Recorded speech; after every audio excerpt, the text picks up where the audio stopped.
So I invite you all to close your eyes. We're going to be having a satsang with Shaft. And bring your awareness down to your heart space and take a deep breath into your heart and exhale with sound. Dropping your awareness down to your belly. And you can place your hands on your belly if you like. And taking a bigger breath into your belly and exhaling with sound.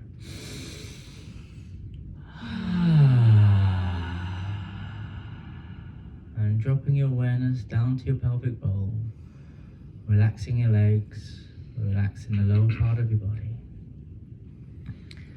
And taking a deep, deep breath into your pelvic bowl with a big sigh of relief.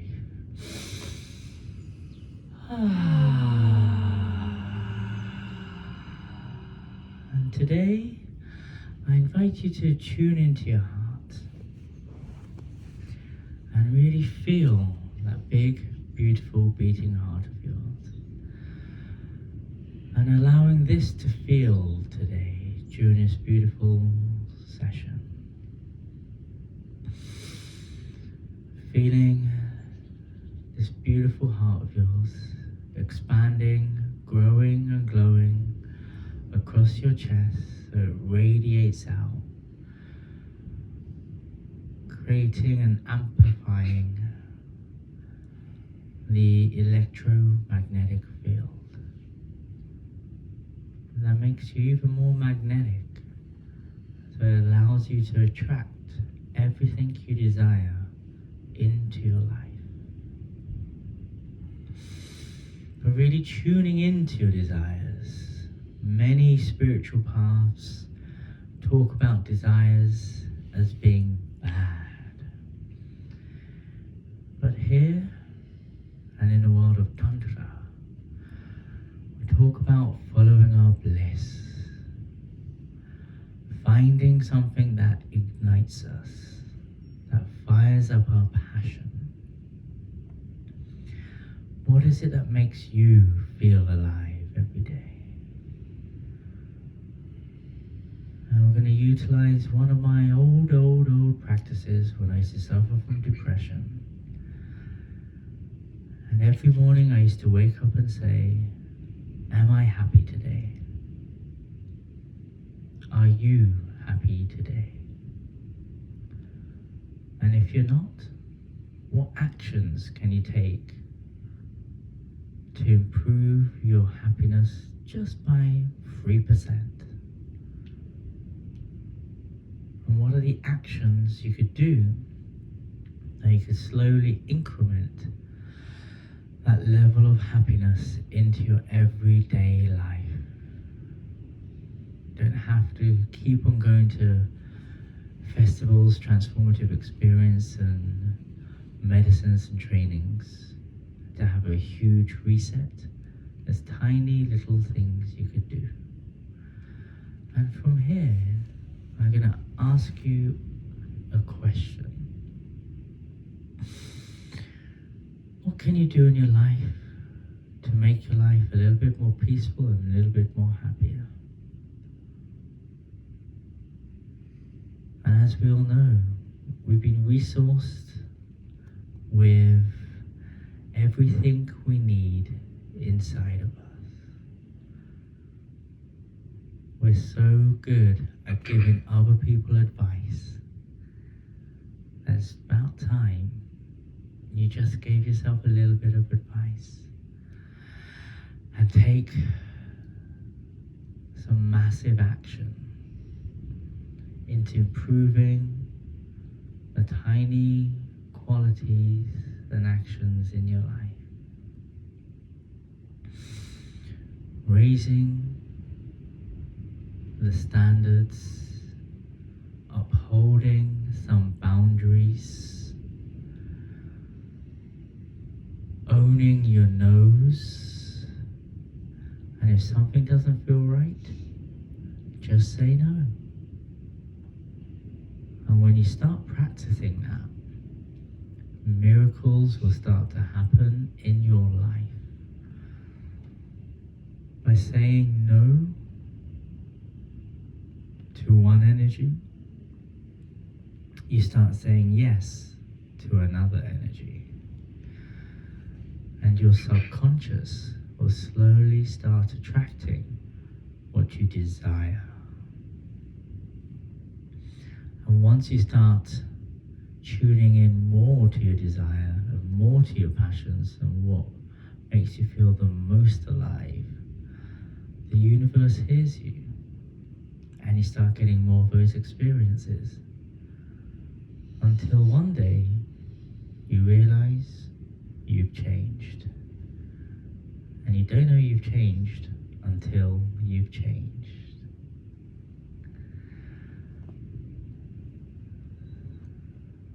So during the satsang, I invite you to find one question that you are finding a challenge within your life. One question that is blocking you from achieving a greater sense of happiness and fulfillment in your life. And with that, I invite you to slowly flicker your eyes open. Welcome to this morning and welcome to yourself. And who has a question today? How do you overcome religious conditioning and get to a point where you feel worthy and enough to receive what you desire? I always like to repeat the question back just so I've heard it correctly. So how do you overcome religious conditioning so you feel worthy and that you are enough? Did I get it right? Yeah, so you can actually know what you desire and feel worthy of receiving it. So you feel worthy, so you, okay, let's make it. That's a huge block to actually knowing your desire and receiving it if you don't feel you're worthy enough or good enough. Now this is a very powerful question. Who here has some kind of religious conditioning? Who here comes from a very strict, devout religious conditioning? So we're going to get on. And if it's not religious, there'll be some kind of parental conditioning. Now, every single religion is actually a good thing. How do I know? Well, my middle name's Islam, but also I've been in the spiritual tantric conscious sober scene for 9 years now. I took 1 year off last year to be in the Mind Valley community. But outside of that, it really changed my life. And I want to share with you an observation I made. When I started my journey of breaking free from normal society, as in leaving the matrix, as they call it, I started to take on some new types of practices. TM, Transcendental Meditation, was the first thing I heard about, and Kundalini Yoga. DJ Goldie was one of my, in the circle I was in, he's a British drum and bass DJ, and Russell Brand both mentioned these two things, Kundalini Yoga and Transcendental Meditation. And I was like, they do cool stuff, I'll give it a go. TM is a practice, from what I understood. You go to a training center, they give you a completely made up word to your age or your age bracket, and you repeat that 108 times, and that's it. It's a nonsensical word, it doesn't mean anything. And the meditation practice is for you to repeat it so much that you don't have a monkey mind and it's not going everywhere. And I was like, oh, interesting, okay, I'll give that a go. And I gave it a go, and I liked it, because I had an over-analytical mind. I have a mind that is, and I'm sure a lot of you do, which is you've thought of one solution, and you've got 15 other backups for that solution just in case it goes wrong. Yeah? Yeah. I thought I was smart, but it turns out it's called anxiety. I didn't know that. So I started chanting, and something was happening. And then I noticed, especially in the spiritual scene, people had these beads, and they had 108 of them. And they would start chanting these mantras. And I was like, my mum's got one of these beads. And I realized the Pope has one of these beads. I lived in Tottenham at the time. A lot of people in Tottenham, the Satsang Jews, had these beads as well. And then I realized my sister had these beads. She changed her religion to Buddhism, and she does a mantra, Joku Rei. Now I can't remember what it is, but it's a mantra she has. It's a lot longer than Transcendental Meditation. So I noticed a pattern. Everyone had some kind of thing. And the deeper I went into this, I noticed other patterns. The only time I saw people singing it was in churches, gospel choirs. During Ramadan and Eid, everyone used to sing as well. In the spiritual conscious scene, everyone does kirtan and bhajan, mantra songs. And I was studying a thing called Tantra. And I realized in every single religion, there is also a gathering where everyone sings to God. Allah, Shiva, everybody. And Hare Krishnas, they walk along the streets singing Hare Krishna, Krishna Krishna, Hare Hare, Hare Rama, Rama Rama, Hare Hare. I was like, they're all doing the same stuff. And then I noticed that they're all meditating in some way. My parents pray 5 times a day. So they're meditating. Every time my dad meditates, the cat comes over and sits on his lap, or sits as close to him as possible, because he's in a different brainwave state. So all of these things exist in every single religion. Then I thought, can religion be that bad? Because the spiritual scene call it oneness instead of God. Or universe brought me here, so it's not God. And then I started looking outside of religion, and I started venturing into the world of personal development and things like Mind Valley, Tony Robbins, Les Brown, Emily Fletcher. And Emily Fletcher is actually a friend of mine now. She doesn't use the word God, she calls it nature. So what I'm getting at here is every single religion has exactly the same tools, personal development tools, and they're wrapped up in different stories. And all it does is connect you deeper to yourself. These tools aren't bad, they're great. But what people did with the tools are terrible. Now, if anyone asks me if I'm spiritual, I say, fuck off. I am definitely not spiritual. I hate that scene. I'm passionate about how far away I am from that scene because it's so toxic in so many ways. And I just have to stay away from that. It's full of the scenes I've been in on my personal journey. On Tantra Island, Koh Phangan, now I can say the island because there's a Vice documentary about it, which was meant to be about me, and I brought them into that world, and then I couldn't be filmed because of COVID and everything. They filmed this beautiful island. Some people call it Tantra Island, other people call it a mental asylum. So it brings a lot of damaged, hurt people seeking healing, seeking meaning, and instead of, so a lot of people do get real therapy, but real therapy hasn't worked. Nothing's worked, even for me. That's why I went there. And eventually, I heard a thing, which I've never heard before, which is being not enough. Now, I was always enough for me. I didn't know that was an option of being a human. I was too much. That's my problem. Not. It's like the opposite. It's like, but I was always too much. So this new conditioning I got about not being enough was a new program, a new idea that I've never heard of or could relate to, But the more I went deeper and deeper into letting go of alcohol, letting go of cigarettes, letting go of all the different types of drugs I was addicted to, I discovered that I was programmed into feeling not enough because everyone was going through this not enough journey, or feeling worthy. I felt worthy. I was like hungry for fame, success, fortune, and everything that life wants to give me. I'm like, I'm definitely worthy of it. Like, where is it though?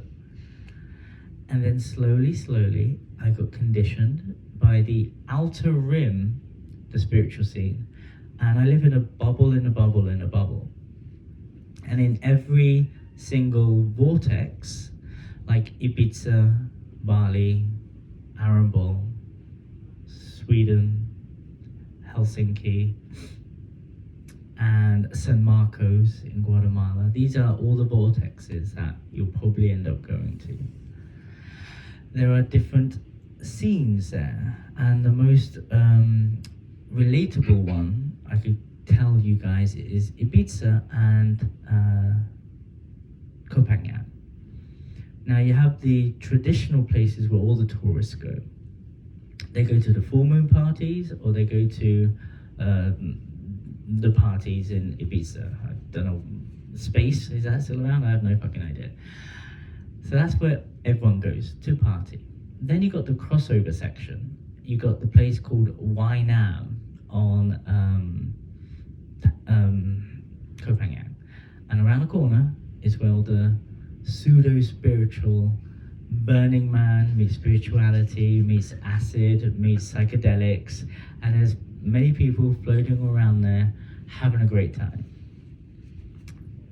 And it's an interesting place. It's not my vibe because, I'm sober.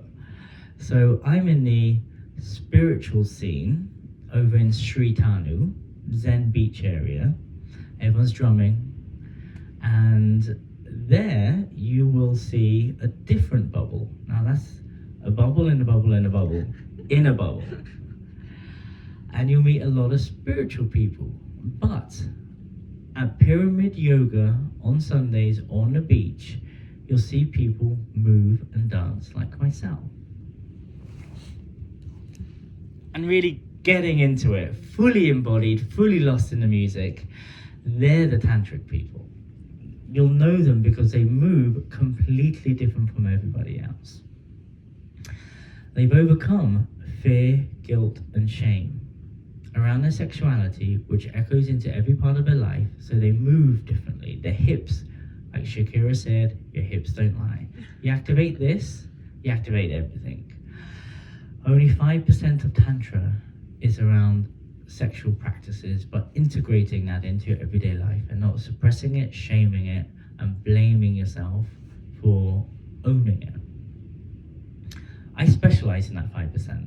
That 5% is my favorite part in life. Doesn't make me a sex addict. Trust me, I know what addiction is. I work with addicts and I was one. I'm not addicted to anything anymore. Like, sometimes I scroll far too much because I don't have human connection, and I'm very often living in a city in a matrix where it's isolation and everyone's scrolling, so I pick up their habits. Sometimes, well, a lot of times, since COVID 2019, I started drinking coffee. Now I have these coffee sharing meditations, so my habits and rituals, and I do my coffee sharing meditations on my Instagram at Uddin. So I share my emotions, and it's become a part of my therapy and my ritual and my everyday practice. And it gives me a cozy feeling. So I'm attached to the cozy feeling of when I went to Sweden, had no friends, trying to figure out life, and the only friend I had was my black coffee, drinking it at this little cafe near Slussen Station and listening to motivational speaks by Tony Robbins and Les Brown and Emily Fletcher. Because I broke free from the spiritual tantric community. So there, you will see people on Zen Beach and other places who are free. We've done a lot of work, working on liberating our sexual energy. When you tackle that part of life, you open up your root chakra, you open up your Swadhisthana chakra, and from there you open up your willpower, your Manipura, and then you open up your heart, your voice, your third eye, and your crown.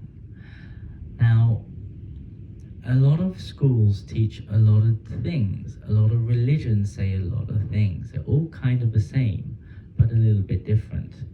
I went to a lot of mystery schools, Tantra schools, yoga schools, and I was hungry. I was seeking. I wanted all the answers, and I wanted it now, and I wanted to reach enlightenment as quick as possible, because now you're in the enlightenment race. Because everyone's talking about enlightenment. The people in the, remember I was talking about the Burning Man, the pseudo-spiritual thing? They will reach it on acid, they will reach it on plant medicines, and they will keep on going to these plant medicine ceremonies as much as they did when they went to drinking on the weekend and going to watch Goldie and watching drum and bass. You have these ecstatic experiences, these little sneezes of enlightenment, but it's fleeting, it's grasping, and it's gone, because you've taken too much drugs. But you've reached those ecstatic states. Now, the history of humans is we've been wanting to get to those ecstatic states all the time. We've been sitting around fires, beating drums, dancing around the fire, under the moonlight, under the starlight, and reaching God. Transcendental experiences. Religion repackaged it so you can still do it, but you do it in a controlled way. Instead of praying to something that's real, the sun, or the earth, and nature, as Emily Fletcher calls it, we're now praying to something that is created, but everyone loves it. Then they start saying, my religion is better than your religion. My God is better than your God. I believe it's not Ramdas, but it's some other great teacher. He calls it spiritual one-upmanship. That Tantra, it's not real. My Tantra is better than your Tantra. What yoga did you? What lineage? My yoga is better than your yoga. This isn't real yoga. So it doesn't matter which platform you take, which app you're subscribed to, which God you love, which practice you do, someone, for some strange reason, will say theirs is more real than yours. Now, if you could relate to that, raise your hands. It happens in everything. Why is that? There's a thing called the Dunning-Kruger curve, I believe.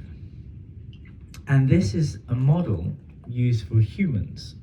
I think it's like a business model, just for understanding why humans are humans. And when I saw it, I thought, fuck, I'm just like every other human.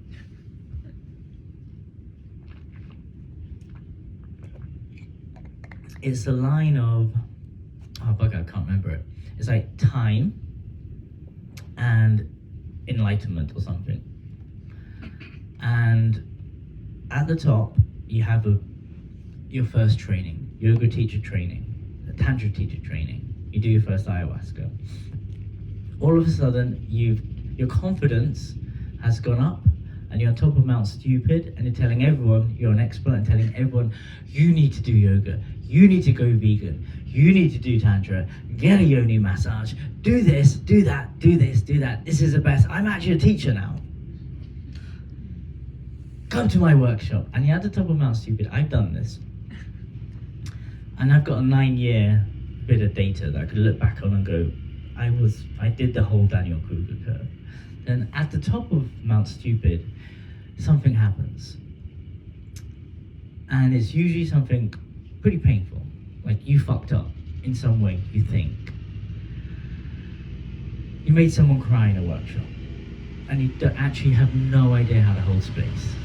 You're not a trained therapist. And then you freak out and go, oh my God, I've hurt somebody. It's all about me. Then you fall off Mount Stupid. Then you're in your valley of despair. And then that's when the real spiritual work starts. You actually have to know how to hold space. You have to learn a bit of therapy, a lot of therapy. You have to go so deep in yourself, you actually have lost yourself again, properly. Then slowly, over time, you start to build embodied wisdom, where if there's any situation, you could take charge and take over and help as many people as possible with groundedness and many, many tools now, not just a 3-day weekend training. And slowly you reach back up to enlightenment. So when I saw that, I was like, that's like religion, that's like spiritual practices, that's like Tantra, that's like being a shaman after one ayahuasca journey. I found my true calling. So it's all the same stuff. And you only know about it after time, where you got sucked in by these experiences. Now, when it comes to religion, it's not just religion. It's every single belief system you're in. And I told you a story and a journey because it exists in every single pocket of humans. And when it comes to not feeling enough, we use fear, guilt, and shame to control people, to not shine too much. Now, I've been a full-blown tantric enlightened guru.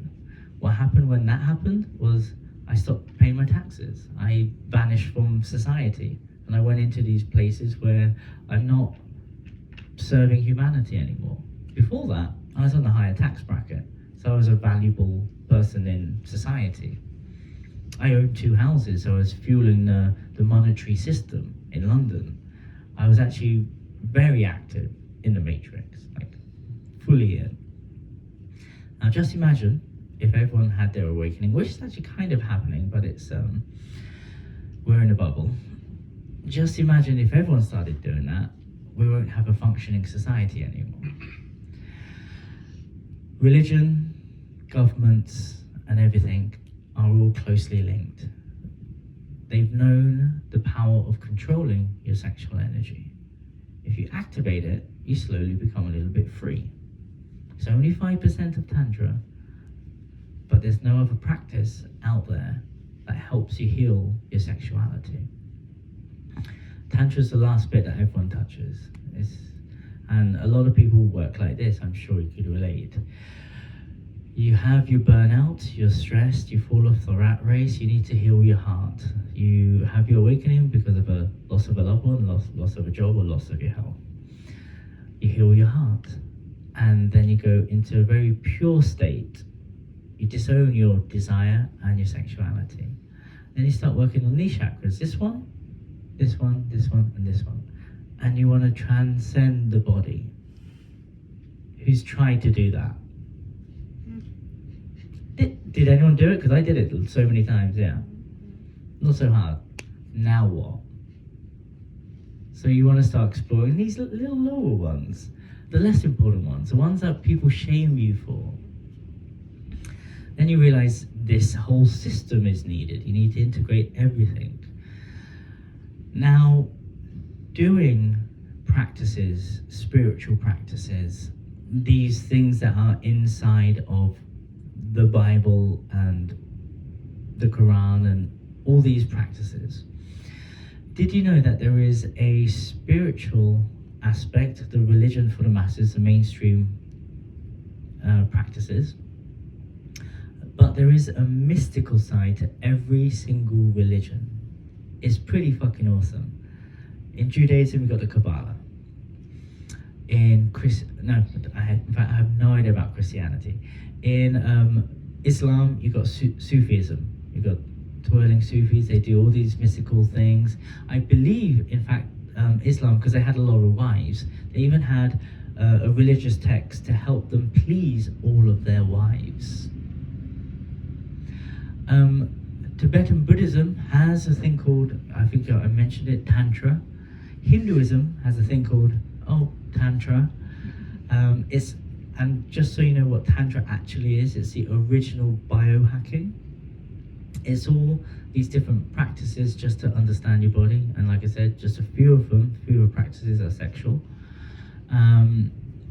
But with all tools, it's all scalable. So you can take all the different tools and expand it and utilize it for more expansion and liberation. And that's what Tantra means. So Tantra, Sufism, the Kabbalah, it's all to expand your consciousness, to liberate you from the conditionings of society. Now, the only way to break free is to utilize these tools, to expand yourself. And we use something very simple called breath, sound, and movement. We use our bodies to awaken ourselves. Has anyone seen the Baz Luhrmann film, Elvis? Now, good morning, happy birthday. Thank you. Thank you so much. Thank you. So in the film, Elvis by Baz Luhrmann, obviously I see everything in a tantric lens, everything. Like every time I see something, it's like, that's Tantra. Like now I'm a public speaker and Tantra teacher and a high level person. It's like, you just criticize everything. You go, that's Tantra, they could have done that better, da da da. So now when I see movies, I'm like, I see what's going on. So in Elvis, something interesting happened. And I was like, oh my God, no wonder Elvis was like that.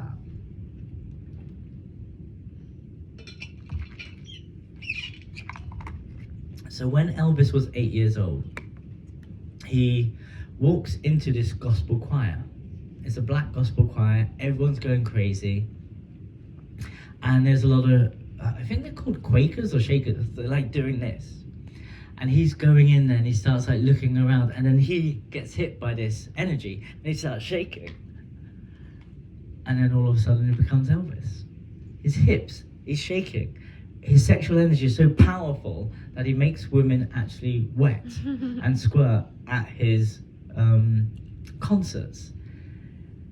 His Kundalini energy was so powerful, and that sexual energy, life force energy, that it started at 8 years old. I paid £2,000 to have mine activated. When I heard about Kundalini activation, I was like, I want that. When I heard about third eye activation, that's 10 grand. I was like, I want that. When I heard about all these different activations you could have, I was like, I want to experience as much as possible, because I'm no longer a human in a matrix. It sounds like I'm going to become a superhuman, and I want to become a superhuman. I want enlightenment fast. So I paid my way to enlightenment. Some people, through these religious practices, have these awakenings by grace, by doing something over and over again, singing at gospel choirs, singing in these spaces where Kundalini gets activated. Now, you may have seen it on the internet where it's like a church and someone goes like this and they're shaking like this. That happens in a workshop in Koh Phangan in Samakaruna, Shaktipat. So these are basic things that every religion is doing, but it's being handled in a really tragic way. How do I know? Because I meet a lot of people with religious conditioning who come to my workshops, and I have to tell them it's okay to shake. Enjoy it. Please enjoy it. But I was shamed. I felt all this pleasure, and I was told to disown my desire and disown my pleasure, and now I shut it down now. It's like, whoa. Chill, does it feel good? Let it feel good. Don't judge yourself for it. In fact, I do a thing called orgasmic breathwork. You can have as much of it as you want. I give you permission. You're worthy of your own pleasure. Enjoy it. I'm going home. I just wanted to say bye. Oh, you're amazing. You're amazing. We're amazing. Thank you for everything, and see you wherever God connects us again. You're leaving. Oh, See you. Bye. Ciao. I love you. Stay magical. The black puma, this one. Wow. So when that pleasure comes up, when that desire comes, people, and it's not their voices, have to shut it down. When excitement comes up, again, the word humbleness comes up. And this is a spiritual programming for every society. I don't know who made it a common thread, but I used to live in Sweden, And they have a thing called the Yantalagan. I can't pronounce it right. It sounds perfect in my head, and that's how they say it, but it's not how they say it. And the Yantalagan is the law of average. So you can't be more than anybody else, but it raises the standard of the whole of humanity in Sweden. But everyone's average in a great average. Like, everyone's got an iPhone, so there's no crime in Sweden. Let's put it like that. So it exists, and if you shine too much, and if you wear bright colored clothes instead of the traditional Swedish colors, which is black, they will look at you funny and they will judge you. The biggest problem over there is, what will others think of me? This is a common program. And when you discover Tantra, personal development, we're all trying to break free. And there's a few levels of breaking free, of not feeling enough, not being enough, not being worthy. The first one is the conditionings that you get, the programs installed inside of you from birth, from mummy and daddy. Now, they've got a whole lineage of people who said the same thing over and over and over again, and they're going to tell you the same thing over and over again. They're creating mini-me's. They want you to be like them. But the best bit about it is they do it with love, which makes it more real. And then you got their conditioning, so ancestral conditioning, the programs from their parents, the town, the village where they came from, which is two sets, the country and the religion. And I'm born in England now, so I got a Bangladeshi conditioning with a Muslim conditioning in a British country where there's none of that. So I've got a lot to work through here. I don't even speak English, because my parents still to this day do not speak English.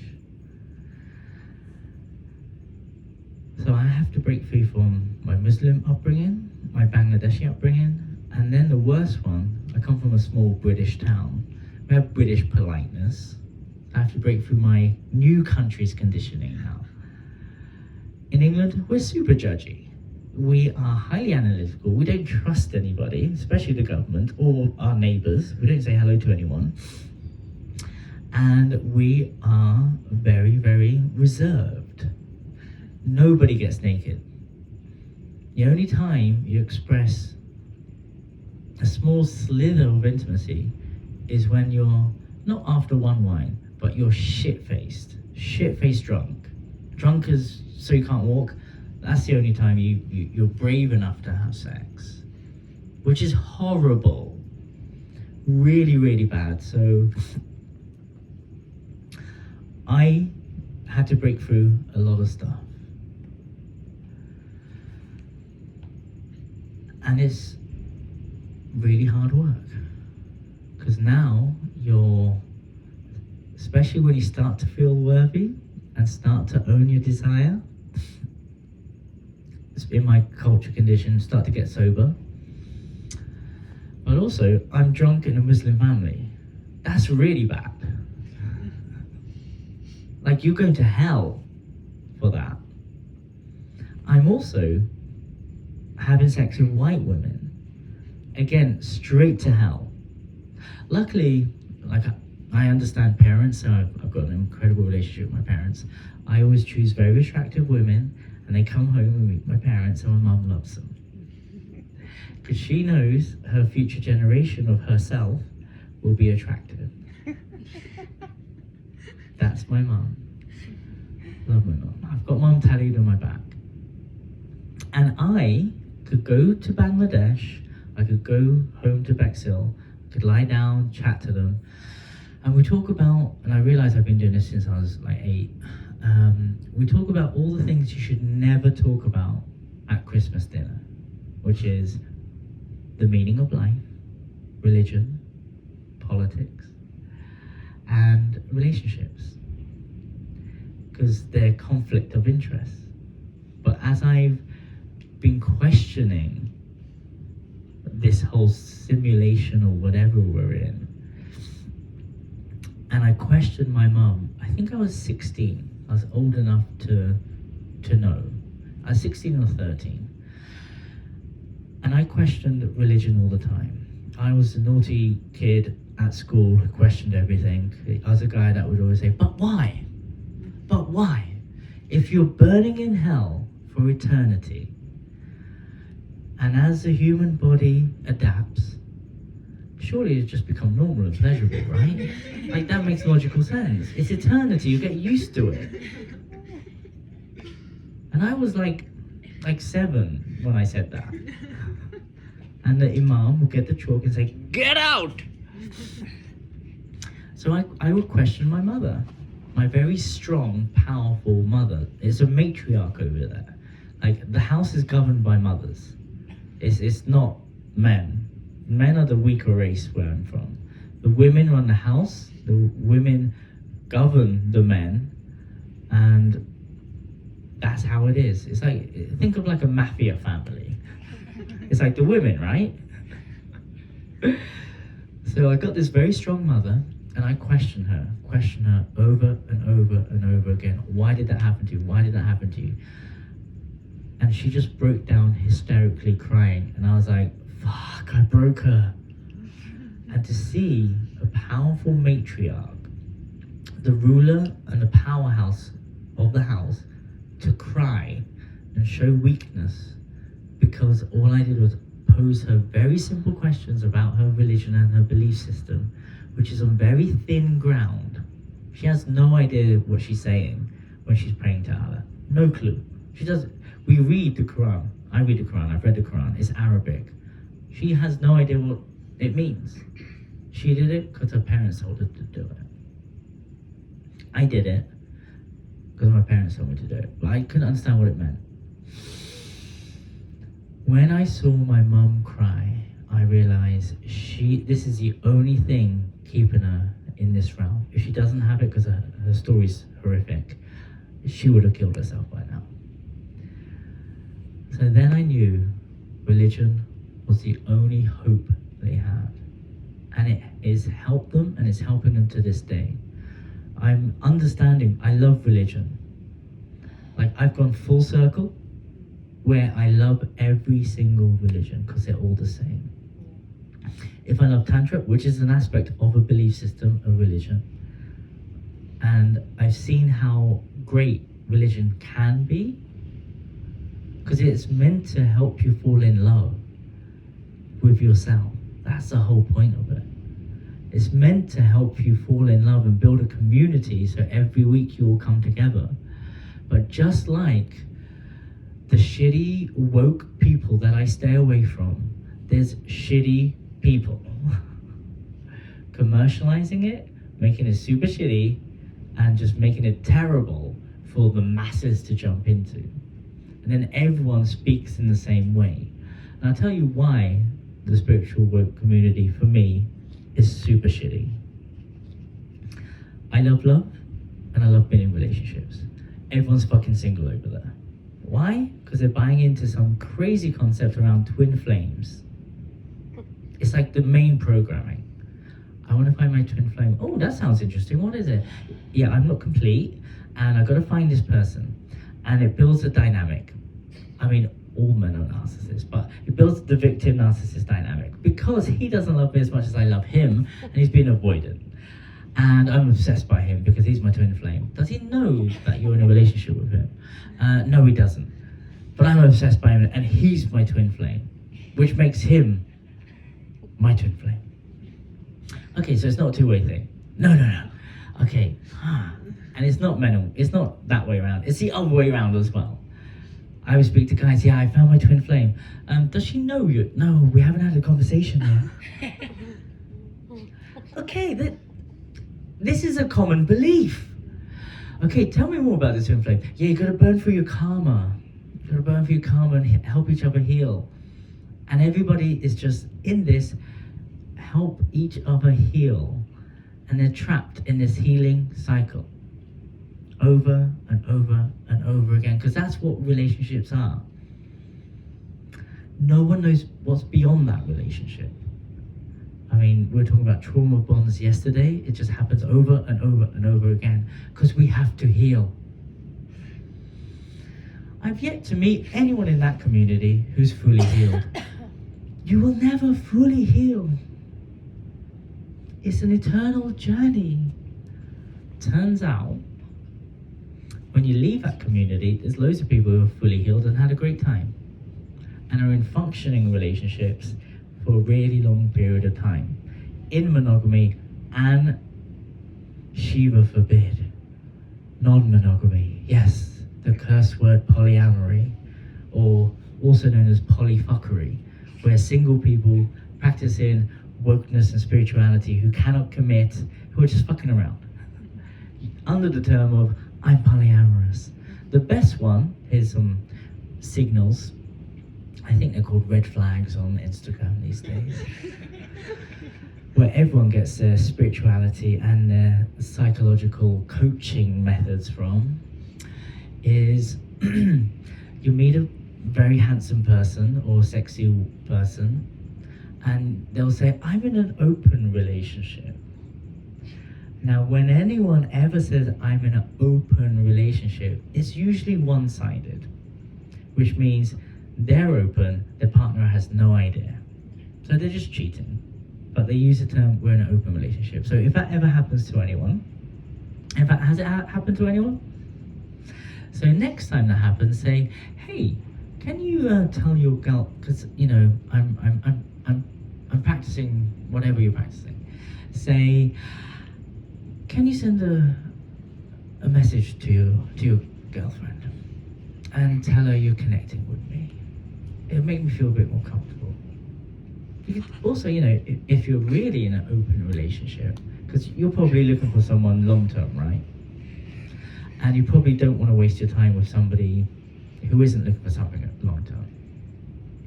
So if they're in an open relationship, then what you want to do is get them to take a photo of you and him and send it to his girlfriend to make sure she allows this to happen. Because a true Shiva will actually do that.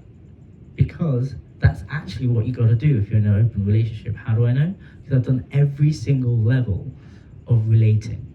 From having a harem, from being polyamorous, fuck that thing that everyone's doing, which is finding their twin flame, because it's the worst thing you could buy into. And finding other things, the way to design your own relationship. Now, religion, capitalism, and control of women, especially women with sexual energy, has been a way to suppress powerful women. The last time there was an uprising, they had to burn all of them, the great witch hunt. And I've worked with a lot of women with sexual trauma. This is deep inside a lot of women. Now, I don't believe in past lives. Does anyone believe in past lives? I don't believe in that. But weirdly, my whole business is built on my past life. I don't know what is true anymore. Turns out whatever you believe in is true. And I think I mentioned this yesterday. If you're going around saying the same mantras over and over again, where are all the good men, all men are narcissists, you're going to attract that. The opposite of that, every single man is... in fact, I've met too many women now, because it's gone full circle, who've met emotionally available men. Do you know what they said? I just want a man to just be like a man now. Women. Wow, that's what I'm seeing on Instagram these days. These men, they're like women now. They've got too many emotions. They need to hold space for our drama. I'm like, wow, interesting. That's a lot of work. Outside of the spiritual work community, you don't have those problems. How do I know? Because I've been away from the spiritual work community for 1 year. It's just not even in the vocabulary. It's seeping in. It's seeping in because of social media. But where I've been, it's different. It's not so drenched in the dogma of religion or spirituality. It's just the same thing, just repackaged every single time. So, for you to fully break free, know that you are enough, feel worthy, is to tap into yourself. Know those voices inside of you are not your voices. Catch yourself every time the voices come inside of you and go, whose actual voice is that? Where is it in my body? So we're going to all do a little experiment. We're going to play a game. And we're going to find out, especially all the people that raise their hands around religion, find out what is the main program that you got from a religion. Close your eyes.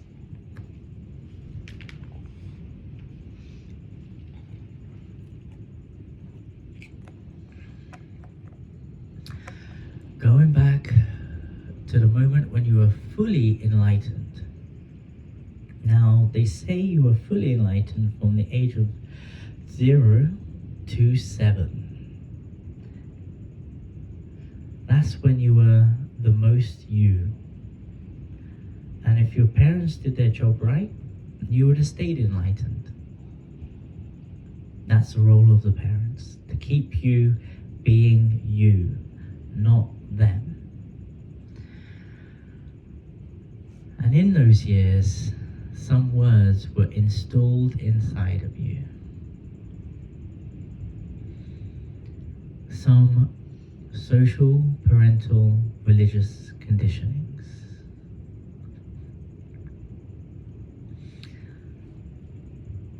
And then just fast forwarding the movie in your mind's eye to the next 7 years.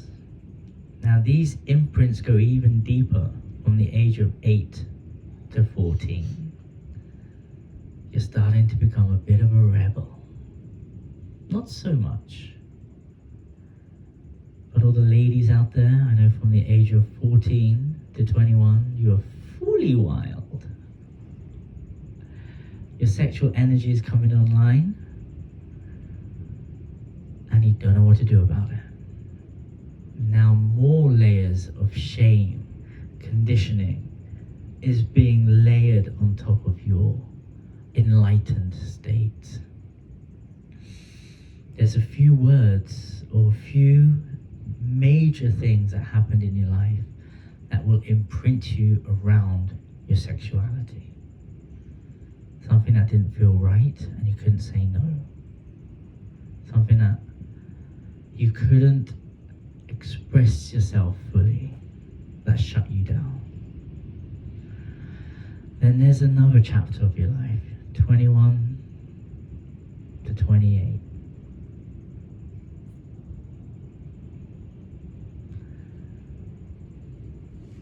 And there's a huge selection of very famous people that died when they were 27. The difficult 27s, I call it. And those of you who are older, 27 to 35, and then boom, you have your awakening. Or you have your awakening from your awakening. Now you're able to see the different programs that was installed inside of you. If you have them, they're usually loud voices. Raise your hands.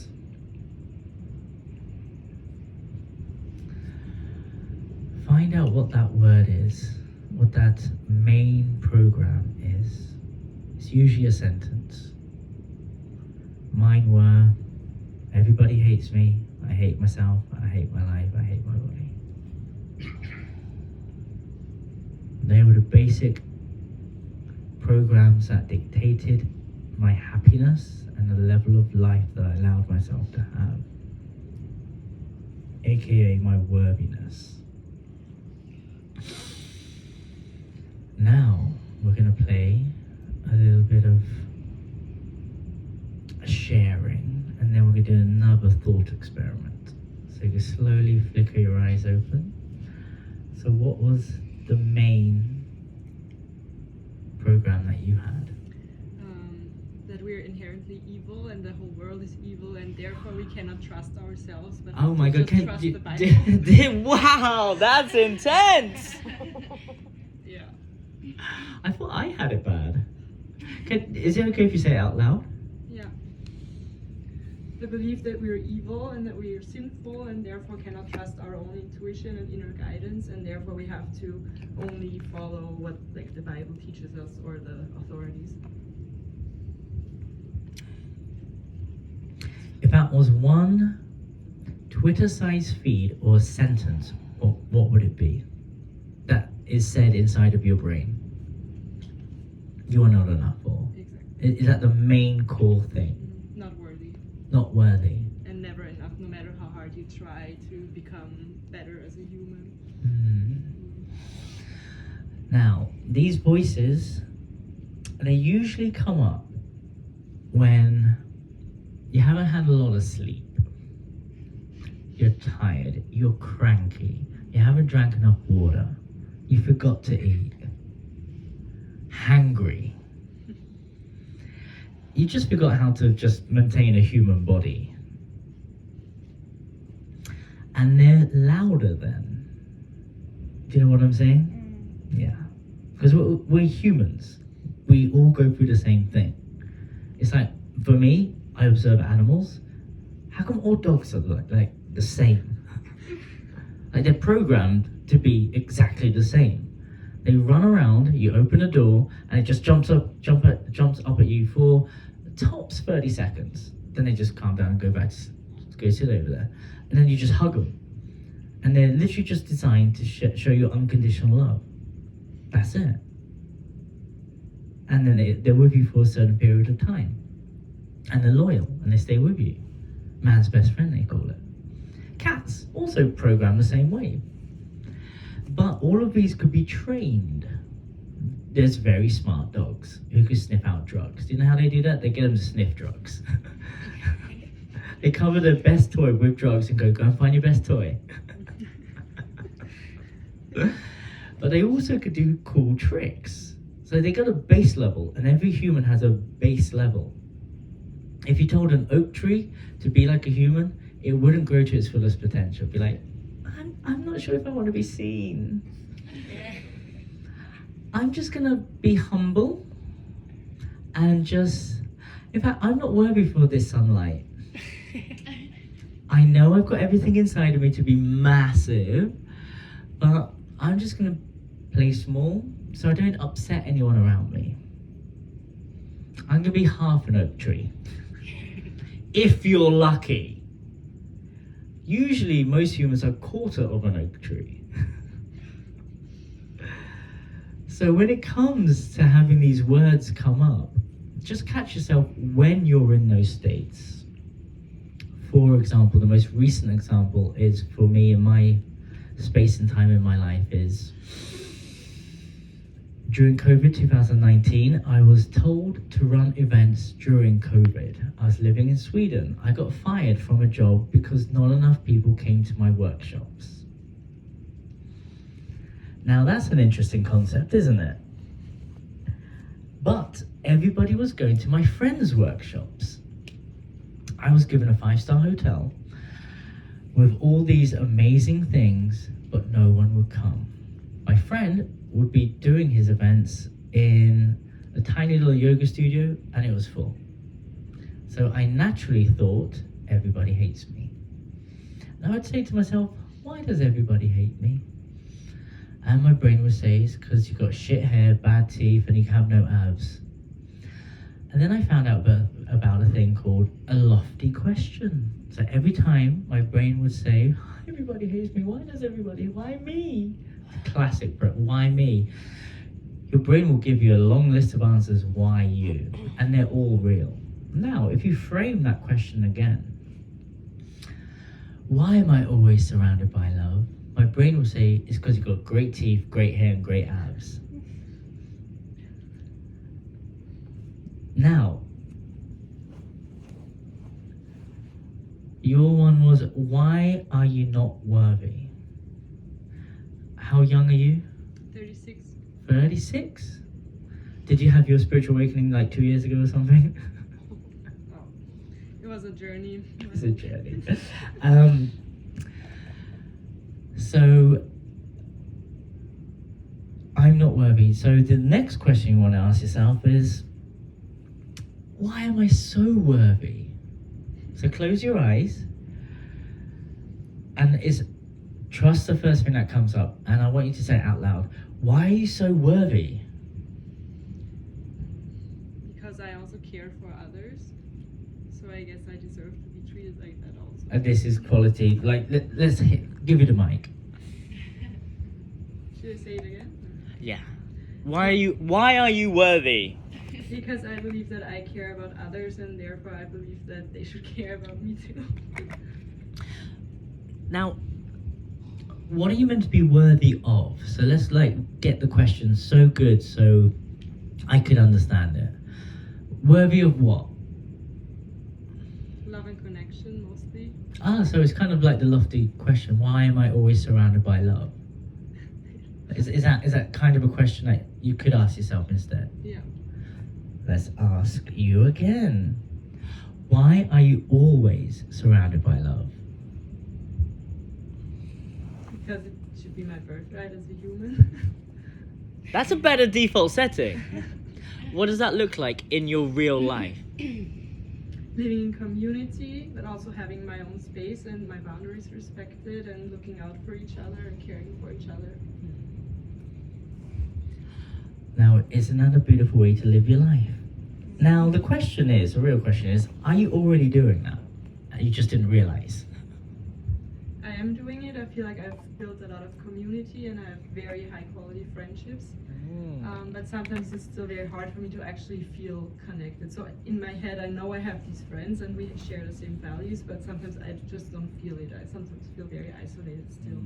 But yeah, it's definitely manifesting. The proof is there in reality. The biggest battles we'll fight every single day is the ones in our phones, but also in our heads. I was doing an exercise here, and a question this beautiful woman was asking me over and over again before we made love in different elements. And she said to me, what are you afraid of? Shiva, my beloved, what are you afraid of? And she'd repeat it over and over again, my beloved Shiva, what are you afraid of? And I realized I too am afraid, petrified, that stops me living to my fullest potential. About the stories of myself from people that I've never met, which is people in my head. That's what's stopping me from being myself. Not people. People are really nice. Like for 1 year I've been away from the spiritual work community. Everyone's been super encouraging. Everybody has said, fuck being humble, be a rock star. Great, now I'm a rock star.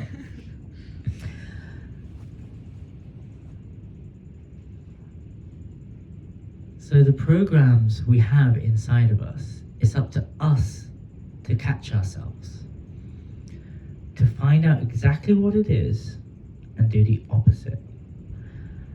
Now, some of you might have seen me on the internet, some of you might have seen me on the festival, where I say some words.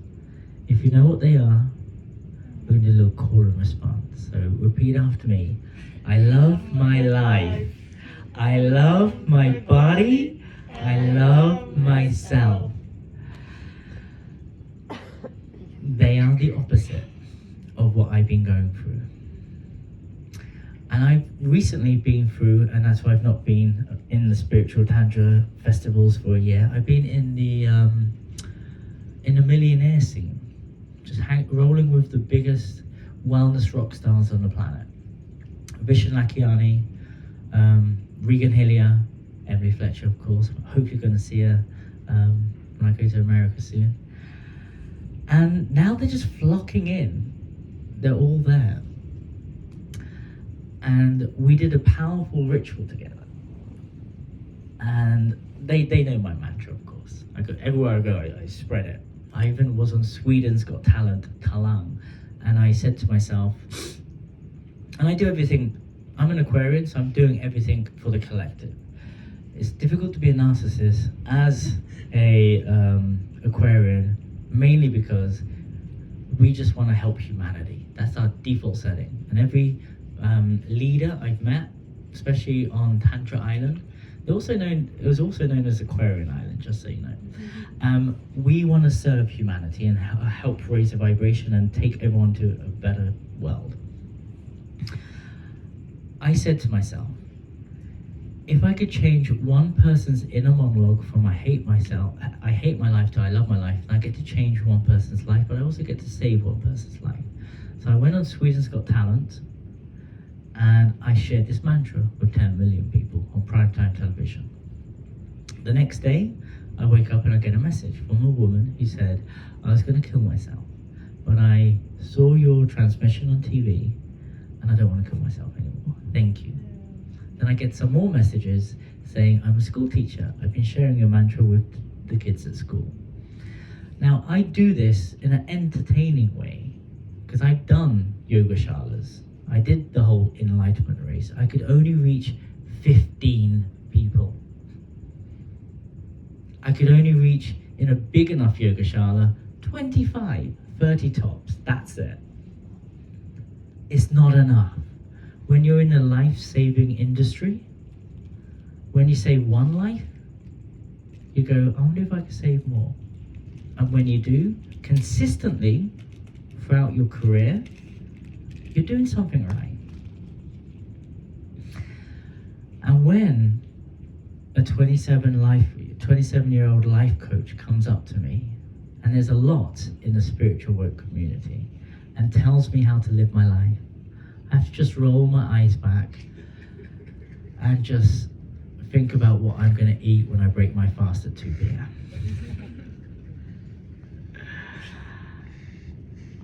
Because their way is better than your way. Their Tantra, Mantra, Yantra, Yoga, therapy, healing, coconut Tantra, past life regression, whatever the fuck it is better than what you're doing.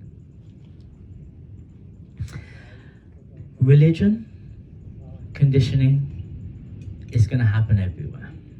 It's up to us to do the work to catch ourselves before we spiral into the same habits and behaviors we do over and over again until we go, I need to swap it for something else. Because you've got to swap it for something else. Unless you have a thing called grace happen to you, where all of a sudden you're singing mantra music, or you're in a tantric temple, or you're doing an exercise, then boom, something happens and you cry hysterically over and over and over again, and you don't know why you're crying. Something gets released from your body because you've been doing these religious practices over and over again, and then that gets replaced from pain, from trauma, to love, expansion, liberation. And then from there, it's up to you to keep on filling it up with love and the opposite of what you've been told all your life. And what you're living is awesome lives, each and every one of you. I'm a human. Here's an interesting thing. I've had hundreds and hundreds and hundreds and hundreds of incredible relationships. The best. If it was a pie chart, only 9% were shit. Guess what I focus on? The 9%. So all women are batshit crazy. All women cheat on me with my best friend. All women are like this. If your brain does the same thing, raise your hands. One man fucked me over. All men are narcissists. One man fucked me over. All men are bastards. It doesn't matter if you're a man or a woman, you're a human, or anybody in between. The brain does the brain thing, and it's up to us to actually understand how to use our bodies It's up to us to understand how to use our monkey mind, our brain. And I chose Tantra. For me, it's the best one, because it allows me to do the healing arts in a collective, with myself, my partner, my partners, or in a group. And we heal rapidly because it's through the body. And it's way more fun when you're doing it together. I had a work colleague, because I used to work in advertising. I went back and I went to London. We were having breakfast together. I was telling him about my journey and, being a self-love coach. The dark side of self-love is you love yourself so much you don't need anybody else. Your standards are so high. Nobody is worthy of your love anymore unless they tick that box, tick that box, tick that box, tick that box, tick that box, tick that box. And he said something very nice. He's done no spirituality. He's still in London. He's still working in advertising. He said, bro, we need humans to heal humans. You can't do it yourself. He's just a normal guy in the Matrix with no judgment, just still doing exactly the same thing, exactly the same job. And he told me something and taught me something that was way better than what I was conditioned to learn in the woke spiritual community. There is a dark side to self-love, which is isolation. There's also another programming which is really, really bad. Now, the programming in the spiritual work community is way more bigger and more out there than what happens in Tantra. What we do in Tantra is still very quiet, very small, but we're doing very strange, esoteric practices involving sexuality that no one understands. So outside of that, the spiritual people judge us and they try and shoot us down because we own our sexuality.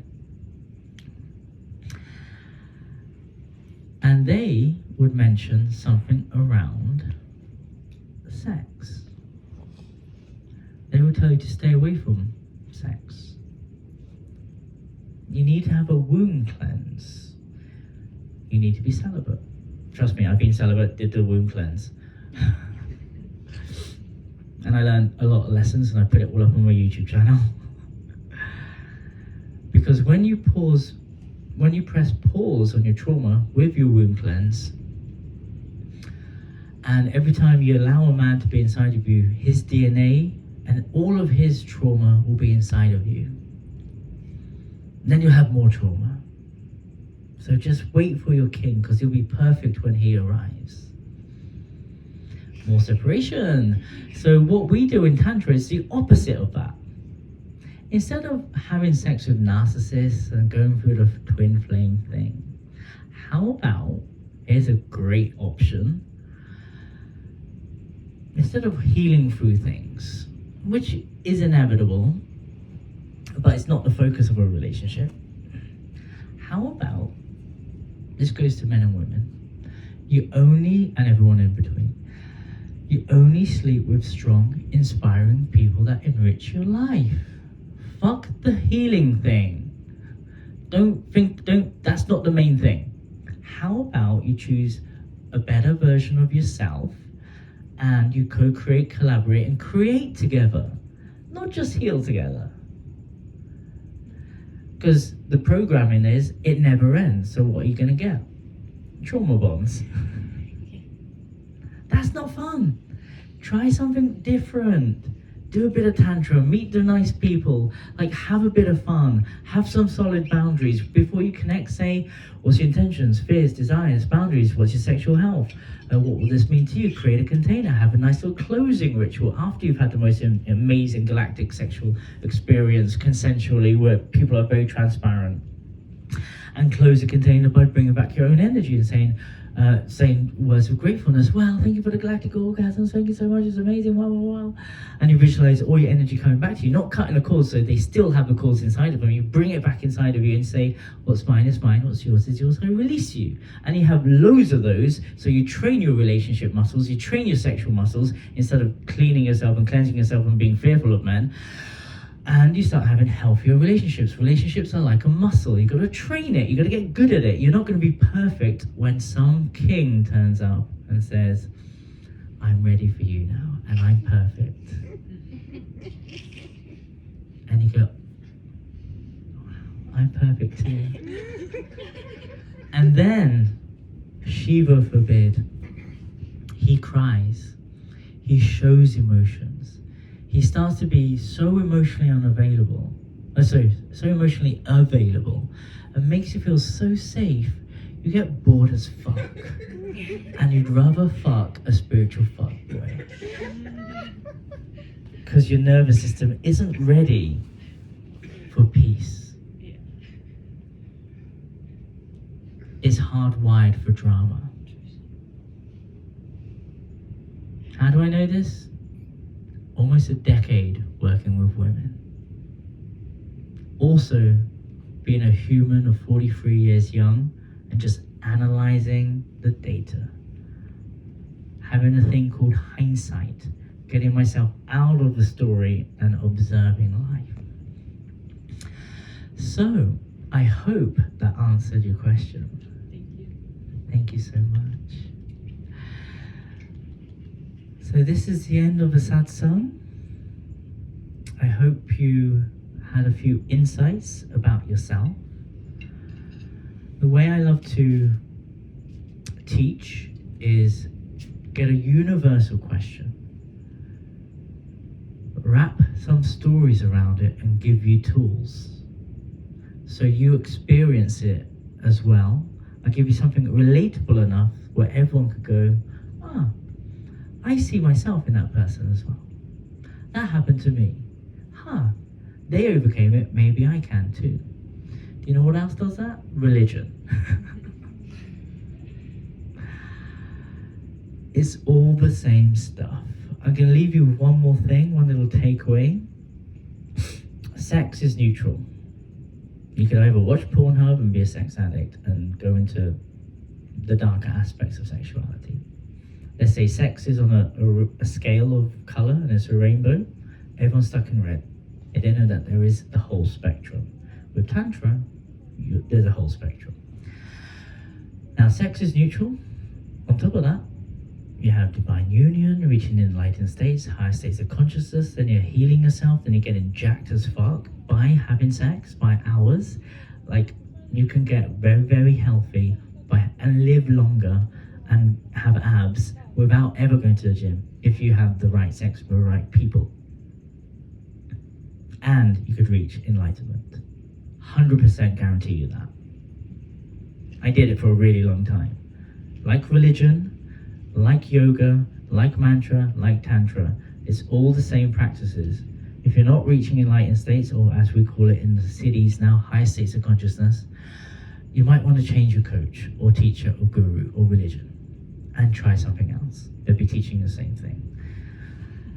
Money, the root of all evil. Remember, money neutral. Root of all evil. Every millionaire is greedy, they must be evil. Just terrible things. It's causing war, famine, and everything. Same with sex. It's causing war, famine, and everything. Now, a higher state of money, which is neutral, gives you freedom. It gives you the opportunity to buy things that you want to do the trainings you want to do to better yourself.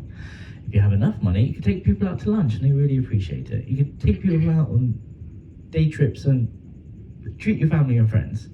Then, you got the higher level of that. Money makes you more of who you are.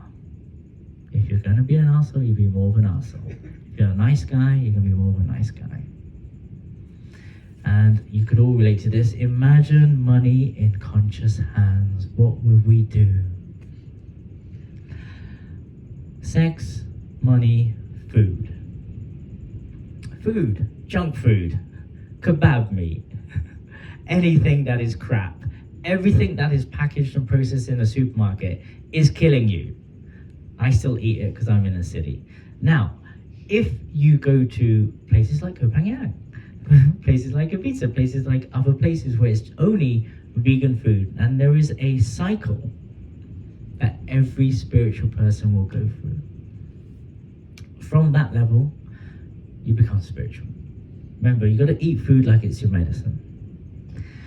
You start becoming pescatarian, vegetarian, vegan, raw vegan, fruitarian, then finally breatharian. just get high on prana. I've gone full circle. I'm eating kebab meat and eating fast food. I love it. But I found a hack. If anyone's suffering from spots or bad skin, it's another free little giveaway. Just skip breakfast. Especially if you live in the city, you're putting so much processed shit inside your body. The toxins are trying to come out. Just eat in one small window. So I eat at 2 p.m. and I eat as much as I can, whatever I want. And then all the toxins that were inside of me, they don't come out of my skin anymore. But I do have to watch myself. If I see spots on my face, I've had too many donuts. I've had too many desserts after every single meal. So I do have a very sensitive body and a sensitive everything. And it tells me where I'm putting too much bad stuff into myself. But in the right environment, in the right community, you eat the right things and meet the nice people. Surround yourselves with better versions of yourselves. So, sex, money, and food. What is your relationship? I hope you're having a nice time and you utilize it to reach higher states of consciousness and enlightened states. I've been Shaft Uddin. Find me on Instagram. That's where I can communicate to you. Find my online courses. I've distilled all of this stuff into bite-sized courses on tantrawithshaft.com. And next year I'll be going to a lot of festivals and I will be doing different things outside of Tantra, and I'll be back in Tantra and the millionaire bubble as well. So I'll be fluttering between the two.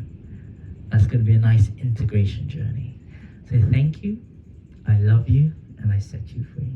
Have the best day of your life, everybody. And I want you all to do me a favor, okay? Make sure you have at least 3 orgasms today.